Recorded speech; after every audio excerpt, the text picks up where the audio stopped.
You make it so everyone's happy.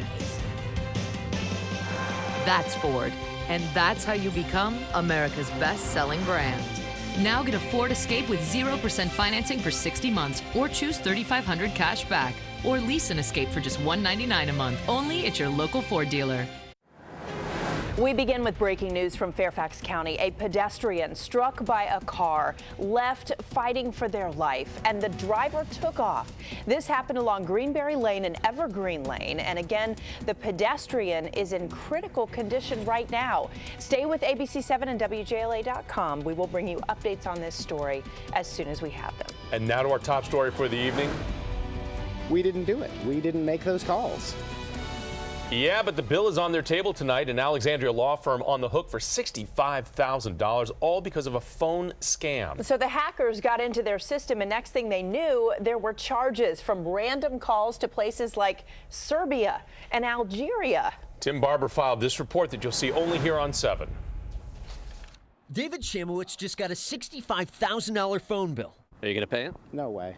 That's because the Alexandria attorney says someone hacked into his firm's phone lines in the middle of the night to call Serbia and Algeria. This is the email that we got from the fraud department. It shows 195 calls in just 45 minutes. We didn't do it. We didn't make those calls. I called the service provider, Verizon, and a spokesperson told me hacking like this is not common, and the company is investigating. According to the Federal Communications Commission, people hack into voicemail systems to make international collect calls, and they target systems that still have their default passwords or systems with easy passwords, such as 1234. Shamowitz says he changed his password, but was still hit a second time. Right now, our long distance is off. I'm kind of afraid to turn it back on because we fixed what we thought was the problem, and it's apparently not fixed. Tim Barber, ABC 7 News.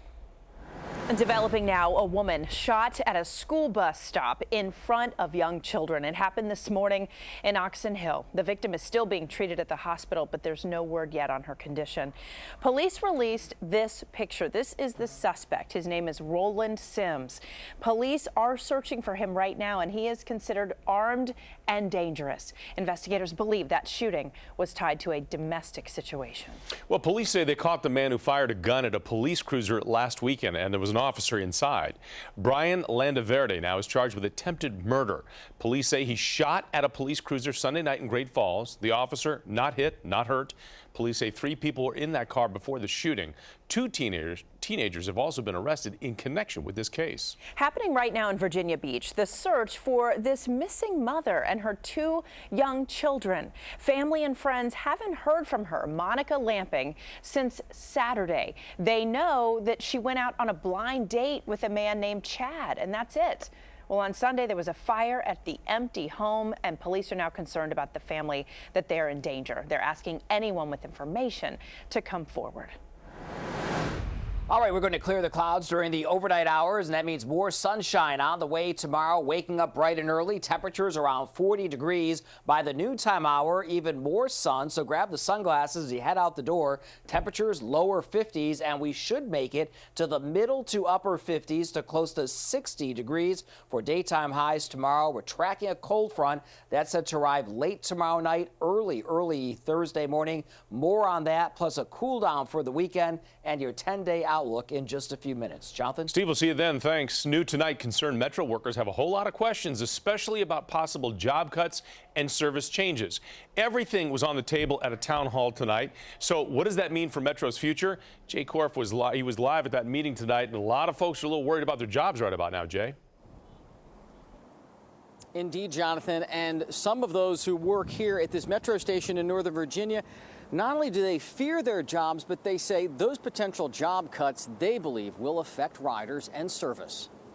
In an Arlington church Tuesday night, a crowd primarily made up of Metro Union employees aired their fears. We're in the middle of a big crisis about 2018 Metro budget cut proposals that could impact their lives. We believe that these changes are dead wrong, and we believe that we can fight back against these changes together. Metro leaders are considering a variety of changes to close a budget gap while investing in costly maintenance and safety improvements.